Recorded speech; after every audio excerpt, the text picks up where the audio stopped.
Ooh, it's finally here, the 70mai rear view S500 dash cam set, and they've done the marketing right. They've put the Starvis2 logo right in front of the box to make sure their customers understand the value of this dash cam. Again, there are some features highlighted at one side of the box. It says Starvis2 IMX675, 1944p with HDR, 9.35-inch full laminated touchscreen, reverse assistance, split screen, and HDR dual channel recording. Let's take a look at the other side. The same features are given on the other side as well. At the back of the box, there are some manufacturing details provided. So let's move ahead and open up this box.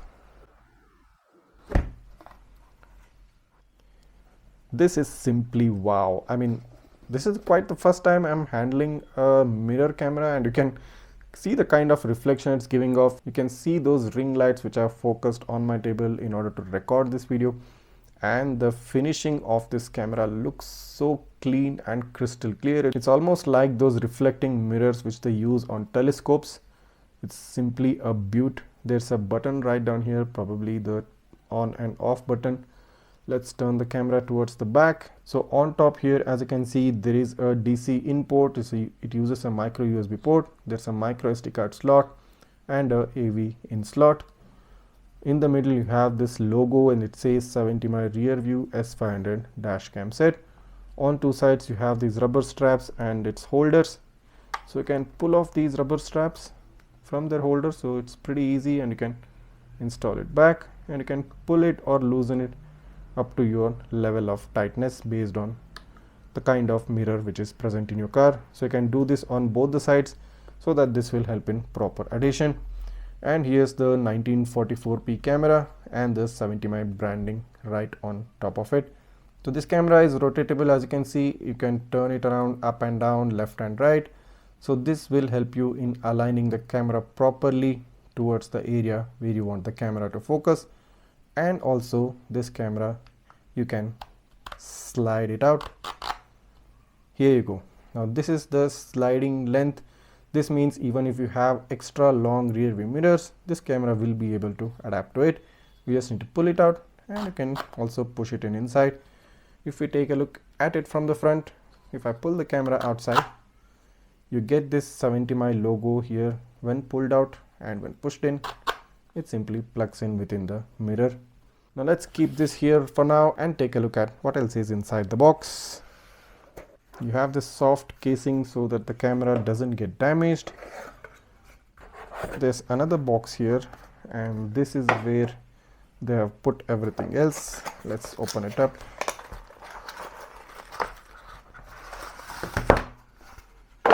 So at first, the smallest cover, 2 star-shaped screws, probably to fit in the rear cam. Then you have the wiring crowbar, the same one which we have seen in most of the 70mai dash cams. Then you have the 12-volt car charger with 2 distinctive USB ports. Then you have the power cable, as you can see, with a micro USB port at one end and a type A port at the other. I completely forgot to show you that there are 2 user manuals, one for the front camera and for the night vision backup camera, the RC13. So here's the rear camera, and it's got this metal mount here with a 3M sticker. So you need to peel off the sticker and mount it at the desired location behind the car. Now this too has a mini USB port which plugs in into this front dash cam where I just showed you. It's about right here. I must say the rear camera feels quite sturdy and quite heavy. So here you go. These are the things which you get inside the S500 box. The main front camera, which is an absolutely gorgeous looking mirror cam. You have these 2 user manuals, the front power cable, the rear camera along with its power cable. You have 2 screws for the rear cam attachment and a car charger with 2 USB ports. So here's a quick look at some of its important features. Now this dash cam has a resolution of 2592 into 1944p. It has a Sony Starvis2 IMX675 sensor with a 138-degree field of view. It has a 9.35-inch IPS display. It also supports voice control. It has super capacitor built in, and it has an f1.8 aperture. It supports time-lapse recording along with parking mode, and the dashcam is supported by 70mai app on both iOS and Android.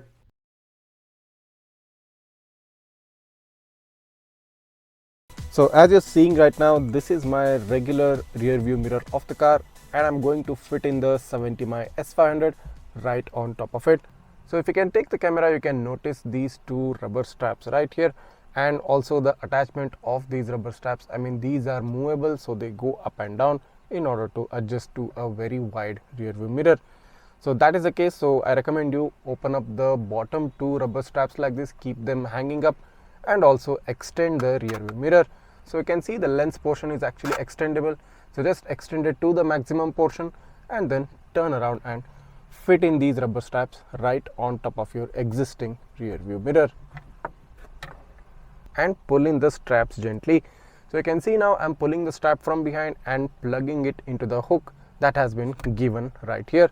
So I just plugged it in right here. So we'll do the same thing on the other side as well. Just pull in the rubber strap and plug it into the hook given below the dash cam. So here you go, that's it. The installation is basically done. So what you can do now next is need to turn on the dash cam in order to adjust the orientation of the front dash camera. So I already installed the rear view camera wire and the power cable for this. So just bend down the mirror and you can plug in these two wires. So the main power cable is plugged in.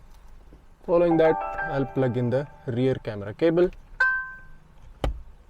Here you go, the rear camera cable is also now connected and the dash cam has basically turned on. So now it is streaming a live feed from the rear view mirror. So if you want to correct the front camera video, just head into the switch camera mode and stream the front camera on the screen. So as you can see, this is a split screen view and you get a front camera view on the left and the rear camera view on the right. So once you get that, adjust the camera lens angle based on the angle required by you. So once you adjust that, so as you can see now, currently the front camera is now properly focused. I mean, you can also see a different dash camera mounted here. So this is the 70mai A200. I have installed it for testing purposes. So move around the lens and adjust the camera angle to the required angle and you're basically done. The dash cam is perfectly installed. So let's move on and show you the installation process for the rear camera. So as you can see, I have installed the rear camera on the chrome cladding at the rear bumper. So I have sticked it using the pre-installed 3M sticker tape, but I also recommend that you use the provided screws in order for more proper adhesion. Now since this is only for testing purposes, I haven't used the screws. So let's move on and show you how the wiring goes into the body of the car. So as you can see, I have passed the wire of this rear camera right behind this stock camera. I have placed it inside and made it pass through to the rear tailgate. So you need to open up the entire panel in order to run the wiring from one corner of the rear boot lid and pass the wire right outside. So you get two different cables. The red and black cable is basically the backup signal cable and the another cable is a power cable. So two different cables. The power cable will basically go towards the front of the car, which will then connect to the front dash cam. The rear backup cable needs to be connected to the tail light of the car. So as you can see, I have passed it right down here and connected it to the rear tail light connection. So whenever I engage the reverse gear, the signal from the reverse gear tail light passes on to the backup signal cable and this engages the rear camera. So I've currently opened up the 70mai app, and as a first step, in order to connect the dash cam, let's click on the add dash camera button right here on top. So as you can see, now you have a specific option for the touch screen dash cam. So click on the touch screen dash cam button. So when you click that, it will give you the indication to connect to the Wi-Fi hotspot of the dash cam. So click on the connecting to dash cam hotspot. So now it says please make sure the device hotspot is turned on. So for that, head into the settings of the 70mai S500, head into the system settings, scroll down, and as you can see, it says Wi-Fi hotspot settings. Click on that and then turn on the Wi-Fi hotspot. You can also note that it displays the Wi-Fi hotspot and the password right on the screen. So this is the password which you need to enter while connecting to the Wi-Fi hotspot in your smartphone. So I'll just currently click on OK, enable the Wi-Fi.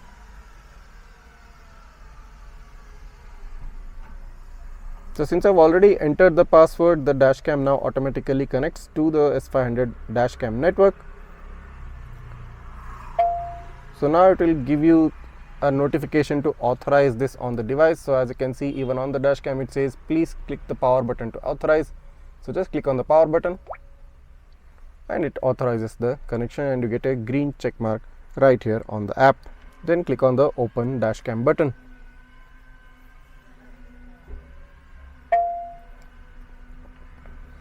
So now the dashcam is currently streaming onto the 70mai app. Within this, let's head into the settings and see what are the various different options which you get right here. So these are similar to the options which I've already shown you. Like, these are also available within the screen of the dashcam itself, but you can also control this via the 70mai app. You have the video clip duration, which you can change from 1 to 3 minutes. Then you have the anti-flicker set at 60 Hz. You have the 70mai logo, which you can enable or disable. Then you have the collision detection. While using parking sensitivity, you can select it as medium, low or high. You have also the time-lapse photography, which you can enable. Following that, you have the emergency video recording and voice control. Then you have the power on and off prompt tone, which you can enable or disable. The ability to change the speaker volume to low, medium or high, or completely turn it off. The touch screen prompt tone, the water bubble sound which the dashcam gives, you can turn it off or on. Then you have the record audio, or basically the mic option, which you can enable or disable. Then you have the language option, the screen standby mode, you can select it as always on. If you want to save power, you can select the screensaver, or you can completely make it to turn off. Then you have the auto power off with continuous inactivity. I mean, basically these are all the options which I've already shown you in my previous video, and these are available right on the screen of the dashcam, and you actually never have to connect to the app in order to change any of these settings. One option which you can show is the rear camera view. You can flip the camera view by clicking right here on the app, and as soon as you click on that, your rear camera view will show up on the screen. And if you want to flip it back to the front cam, just click on the button again and the front camera view will come up. So the front camera is basically a 4:3 aspect ratio, and the rear camera is a 16:9 aspect ratio. Okay, so some of you might be having this question that what if you don't want to see the live display and you just want to see the actual mirror display from the rear? Well, how to do that? Very simple technique. There is a on and off button right down below the mirror, and as soon as you click on that, the display just turns off. So this action turns off the display and you get the crystal clear mirror. And if you have aligned the mirror perfectly, as soon as you switch the button, you get the real world reflection, just as if you were looking at the actual rear view mirror present in your car. And now once you're driving with the actual reflection, and now suddenly if you feel like you want to have the live display back on, just press on the button below. There you go. Now you may see the reflection of the mirror being shown on the display. You can just flip the button or make sure that the camera is facing towards the dim portion of the car. So this will make sure that there is no reflection and you get a proper display. Okay, so what you're seeing right now is the screensaver feature. Within the screensaver, you only get to see the date, time and day and the recording status on top. The entire display simply turns off, and this actually looks very beautiful, sort of like a heads up display. If you align the rear windshield to be reflected into this rear view mirror, so as you're seeing right now, you get the view from the rear windshield as well, along with the date and time showing up on the mirror. Also you can monitor the recording status. So this is the best of both worlds. I think you get the real world reflection with zero latency, you get your date and time status, and you also get to see the recording status. If you want the live display back, pressing on the button will get you back to the display. If you want the wide mode, just click on the screen button and you get a wide mode rear view display. And if I adjust the mirror to a darker area of the car, the reflection from the rear windshield goes away and you get a clear view from the rear camera. So here's the S500 from 70mai currently mounted in my Honda WRV, and this is what you're going to see, especially when you're taking a look at it during night time. So currently I'm showing this in a split screen view, but there are various other options which you can try to get the perfect look which is very much suitable for your requirement. So let's start up with showing you all the controls on this touch screen mirror dash cam. So as soon as you click on the screen, you get these settings bar at the bottom. So first of all, let's jump into the settings menu right here. I must say the menu is pretty good to look at. It's very easy to understand, and anybody who is even using this for the first time can easily understand and monitor the settings. So as soon as I click on the settings button, you have this video settings option right here.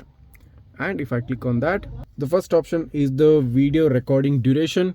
If we head into these settings, you get the recording duration time from a minimum of 1 minute up to 2 minutes and a maximum of 3 minutes.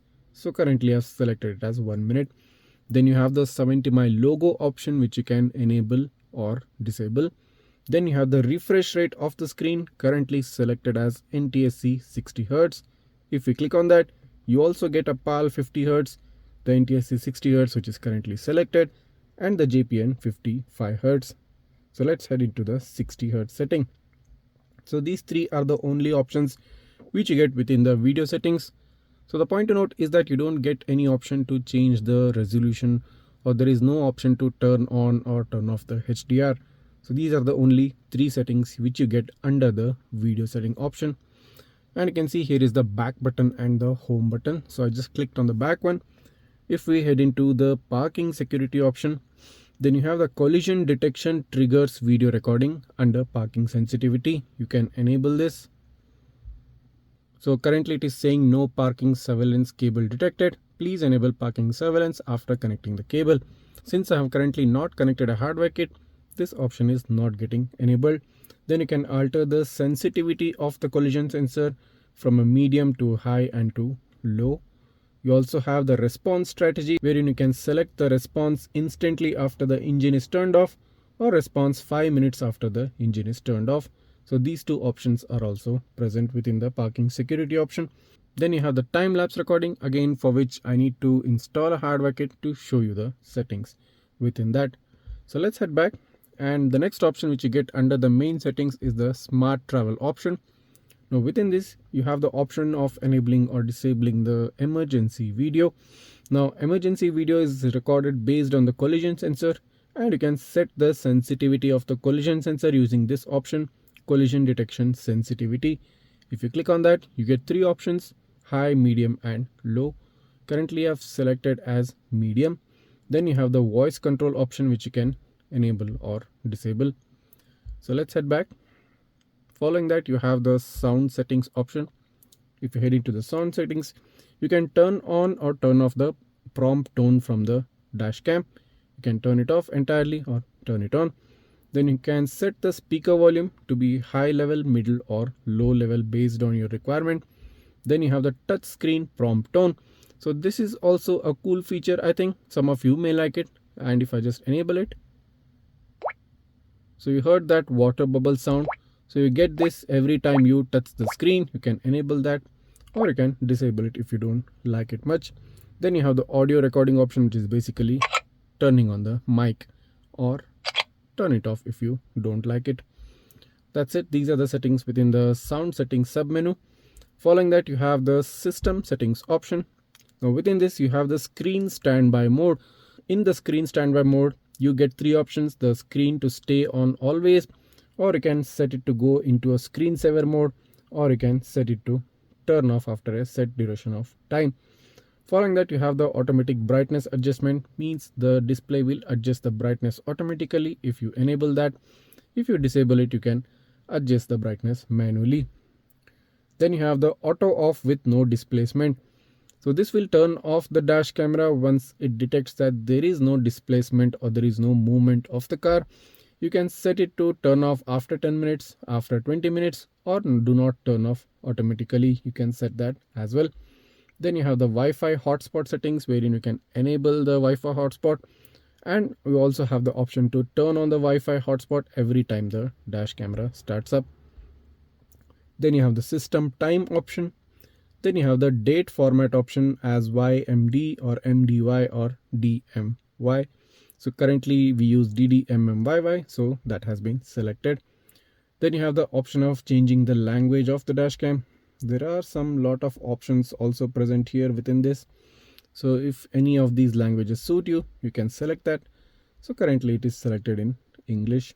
Then the last option within the system settings is the mirror mode. So in the mirror mode, you can go ahead and select the applicable for the left rudder car or applicable for the right rudder car. So currently it is selected as right. If we select it as left, the back and the home button moves to the left side, which becomes a bit difficult to handle if you're sitting on the right side of the car. or if someone on the passenger side wants to handle the back and the home button, they can do that. But if the driver wants to control it in India, since the driver's seat is on the right side, let's click on the right side. So this becomes more reachable and easy to handle. So those were the options within the system settings. Let's swipe further and see what's the next option. You have the reset device option. If you click on that, you have the option to format the memory card and to restore the dash camera to its factory settings. Let's head back. Then you have the system update option. So in this, you have to use the app to detect any upgrade package and then download and push the upgrade package to the dash cam. So a straight up option right here without any confusion for anybody. Then you have the option to download the app using the QR code. Then lastly, you have the about device button. If we click on that, it gives the name of the dash cam, that is 70mai rear view mirror S500. Current version is 1.0.14 and the time published is 8th of August 2023. So that's it. These were the options within the settings menu. So let's head back to the main screen. Following this, you have the option of the album section. So if you click on the album, you have all videos section, emergency videos recorded, parking surveillance videos, time-lapse recorded videos and photos. So this is basically an album and you can access everything within this. For example, if I click on the all video button, you can see the preview on the left side and you can see all the videos which have been recorded and currently stored in the SD card being shown on the right side. So let's scroll down a bit and show you one video. So just selected one random video and it starts playing on the left side for you to take a look at. You can also do multiple selection using this button right here on top. If you click on this, you can select multiple videos and then you can delete them. As you can see, there is a delete button right here on top. So this also is an option present within this. If you head into photo, so these are the two photos which I just took randomly. So you can monitor your photos and take a look at these photos as well. So a very easy to access and approachable album section is present within this dash cam. Let's head back, and here the third option in the sub menu here you can see is the mic on and off button. If you click on that, audio recording is on, you get a notification. If you click on it back again, audio recording is off. The next important option which I want to show you is the switch camera button. So currently, as you can see, as I told you previously, on the left you can see the front camera, on the right you can see the rear camera. If I click on the switch camera button, it interchanges. The rear camera goes to the left and the front camera goes to the right. So you can interchange it back again, and this keeps happening as many times as you click on this button. But interestingly, this doesn't apply only to the split screen view. This applies to every other view as well. And that's where we are headed next. So this option right here, as you're seeing right now, is a full screen option. And if I click on that, single channel display mode. So currently you're seeing only the rear view camera being displayed on the dash cam. So if you want to take a look at the front camera, you just click on the switch camera button. So the front camera video feed is being streamed on the dash cam's entire display. Again, if you click on the switch camera button, the rear camera comes back. Interestingly, there's another option which is picture in picture. So as you can see, here is a big square, and within that you can see a small dark square. So if we click on that, this is the PIP display, which is picture in picture mode. So the rear camera display is taking up the entire screen and the front camera is being shown in a small thumbnail view. And if you click on the switch camera button in this instance, it interchanges back. The rear camera goes in a small view and the front camera goes in a large view. Clicking back on the switch camera button, it interchanges back again. So in the view button, as you can see, there is a distinctive line in the middle. This is a split screen view back again.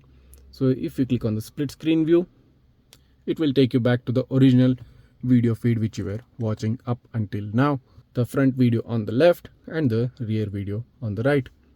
So I think these all options are very convenient and very useful to most users, because we don't have to depend on what the dash camera is showing to us.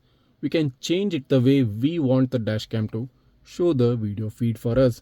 The next option is a take photo option. So this is also a very useful option, because in the instance you want to take a snapshot of something, You just have to click the screen and click on this camera button.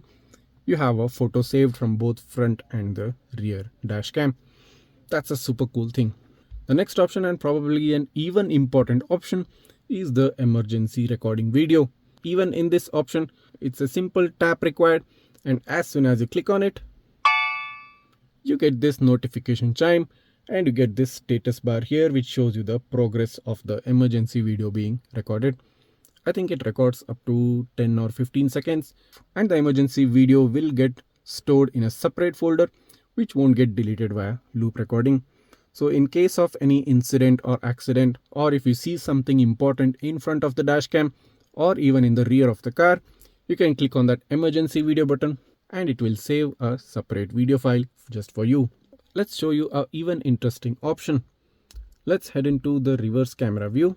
So as you can see, currently the reverse camera is being shown on the entire display. But what if you're not satisfied with the current view of the rear camera and you want to take a look slightly below or slightly above of what is being shown on the display? You can easily do that. You just need to swipe your finger up or swipe your finger down.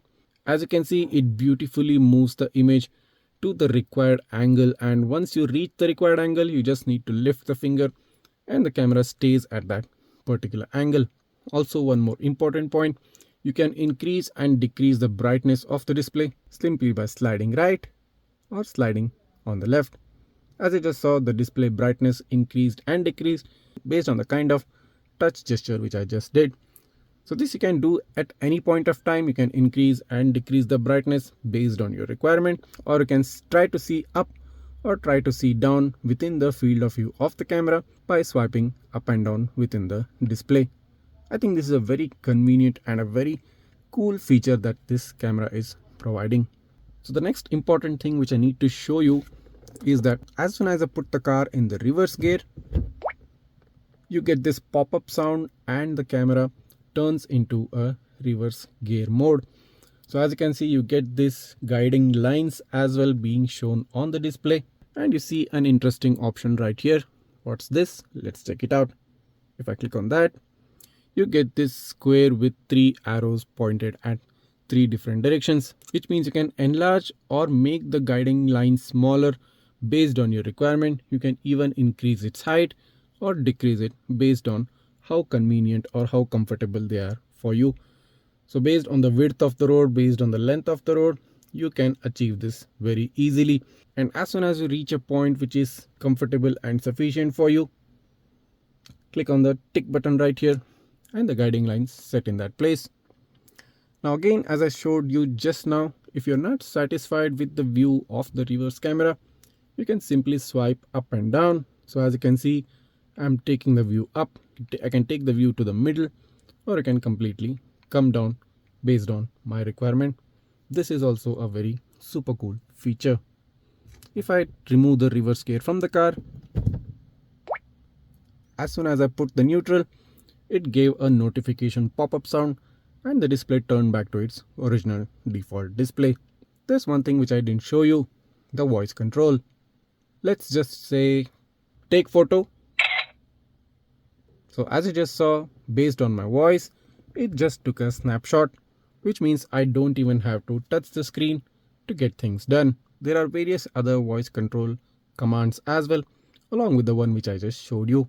You can take a look at that once you buy the camera for yourself. So here's the side-by-side comparison of both the front and the rear cameras. The front camera has a resolution of 2592 into 1944 at 30 frames per second. It has a bitrate of about 24,000 kbps and a file size of about 174 MB per minute.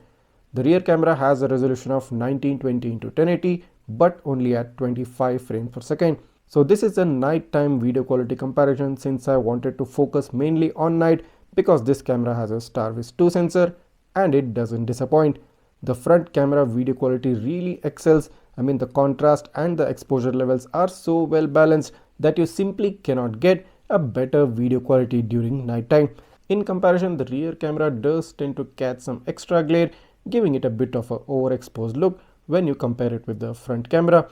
But the rear camera does hold on its own. It is much better than the quality provided by most of the other rear cameras which you have seen till date. Coming to the daytime sample, the front camera really excels again even in this condition, whereas the rear camera, as similar to the nighttime, catches slightly higher glare, but the overall quality again is almost equivalent in both the dash cameras. Coming to the license plate readability from the front camera, let's zoom in on the Grand Vitara which is standing left of my vehicle. So as you can see, this is a very decent read of the number plate, all letters and numbers clearly visible. You can even read the lettering of Grand Vitara written right above the number plate. Now do understand that this particular number plate read is at the far end of the field of view of the lens, and considering that, this is an excellent readability. Let's move on further down into the video so that we take a look at the number plate at a different angle and a distance. Now about a distance of 15 to 20 feet, you do get this number plate read. Now in comparison to the previous sample which I just showed, this looks slightly blurred out due to the magnification factor and the increased distance, and even the Grand Vitara naming is not so legible as which we saw in the previous sample. But considering this is a 1944p camera and at a distance of 15 to 20 feet, this is an ideal number plate read from a camera of this resolution. Now coming to the night video sample, I have paused the video at a certain point, and in this particular instance, the headlights of my vehicle, which are actually pretty strong, are hitting the number plate of the vehicle directly in front of me. And if we zoom in on the license plate, this is where the Starvis2 comes into play. Any other camera, or should I say any other sensor, even the previous gen Starvis sensor, this number plate would have been completely whitewashed. But since this is a Starvis2, you are able to catch the numbers and the letters in spite of having such high glare hitting the number plate.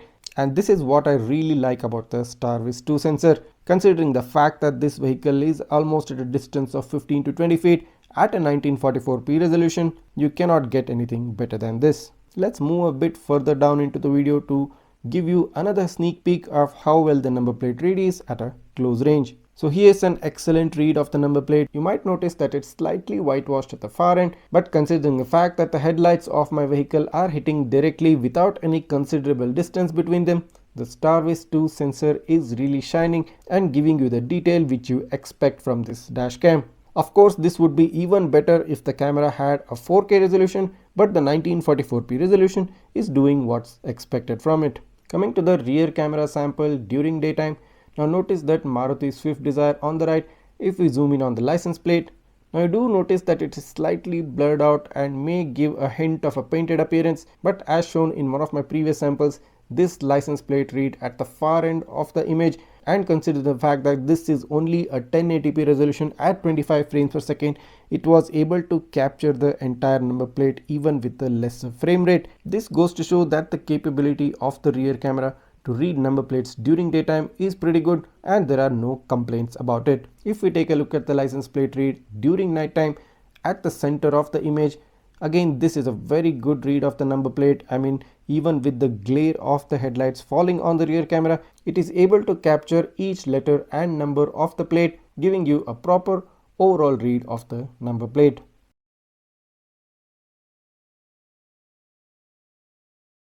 This is the 70mai S500. So let's take a look at the back. So as you are seeing on the screen right now, the 70mai S500 comes with these two big rubber straps and strap holders at one end. You have the camera lens on the other end, which also comes with a extendable arm. The camera itself is rotatable, so as you can see, you can rotate it about 360 degrees, but with a limited range. Let's keep this here and take a look at the Mola E3. So here's the Mola E3, a similar kind of a design, rubber hooks and rubber straps. The rubber straps do seem comparatively thinner compared to the S500 rubber straps. You have a similar positioning and the alignment of lens, but in this case, the movement of the lens is not as smooth as given in the S500. You have to put in some effort to move the lens about. This too gets a extendable arm just like the S500. So even when extended and not extended, both mirror cameras are pretty much of the same size. So this is the rubber strap from the Mola E3 and this is the rubber strap from the 70mai S500. So on the left is the Mola E3. So you have this Type-C port, power port. You have this rear camera port, micro SD card, and the GPS slot, which is I think is a dummy slot. In case of the S500, you have this micro USB port for the power port. It doesn't get a Type-C port. You have the micro SD card and a rear camera slot. At the bottom you have a similar kind of an arrangement. You have this long and slim button for the Mola E3 and a broad circular button for the S500. You have dual mics in the E3, whereas there is only one single mic here. A similar placement of speakers can also be seen. So let's move on and take a look at the video quality comparison of both the cameras and see which one turns out to be the better one. So here's the first sample which I want to show you of the comparison between the S500 and the Mola E3. So on top you see the S500 sample and on the bottom you have the Mola E3. So in this particular instance you can make out that the car in front, the Maruti Omni, it has the complete glare of my headlights falling on its number plate. So at a broader distance you might not be able to see a drastic difference between this, but what happens if I zoom in on the number plate? This is the result. The S500 clearly outclasses the Mola E3 because of the Starvis2 sensor. Yes, as you can see, the Mola E3 gives a complete whitewashed look because it doesn't have the latest Sony Starvis2 sensor. So as pointed out in many of my previous videos, the Starvis2 sensor works flawlessly well under low light conditions, and especially in regards to reading number plates under the glare of headlights, there is nothing that can match up with the Starvis2. So the S500 coupled with its Starvis2 working as expected, you are able to make out the entire number plate without any issues, where in the Mola E3 it's pretty much difficult, or should I say it's not possible to read the number plate under the direct glare of my headlights. But here's a small twist to the story. So in this particular snapshot which I'm showing you from the comparison, the headlight glare is not actually falling on the number plate directly, it's more or less hitting the rear bumper of the Swift Desire. So this means the number plate by itself is not exposed by the glare. And what happens in this condition? So as you can see, the Mola E3 is now giving a slightly better number plate readability. I shouldn't be using the word better, I think I should use the word more contrasty. So the S500 too, you can read the number plate, but compared to the Mola E3, it looks a bit overexposed. The Mola E3 giving you a high contrast, darker look of the number plate. Now do remember, this is an instance when the headlights of my car are not falling directly on the number plate and the number plate is not exposed with any sort of a direct illumination. Moving on to the daytime sample, so here is again a snapshot during daytime. On top is the S500, on the bottom the Mola E3.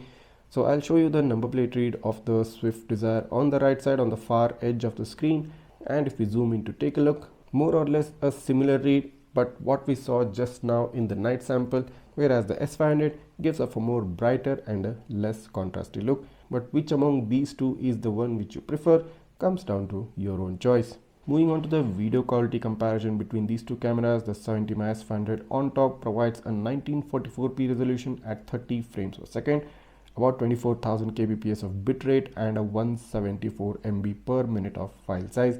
The Mola E3 on the bottom gives off a 1440p resolution at only 25 frames per second, about 12,000 kbps bitrate and 90 MB per minute of file size. So you can clearly make out that in terms of bitrate and in terms of file size, the Mola E3 is more or less half of what the S500 gives out. So talking about the video quality, the S500 gives off a more warmer tone to the footage and slightly brighter footage, whereas the Mola E3 has a cooler tone and a more contrasty look. Moving on to the night footage, again a similar kind of an experience with a warmer footage from the S500 and a cool tone from the E3.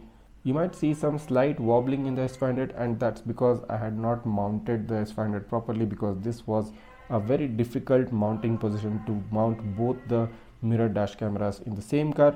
So that's why you might see some sort of a wobbliness, but the overall video quality footage and the readability are pretty much good in both cameras, and there's nothing much to complain about it.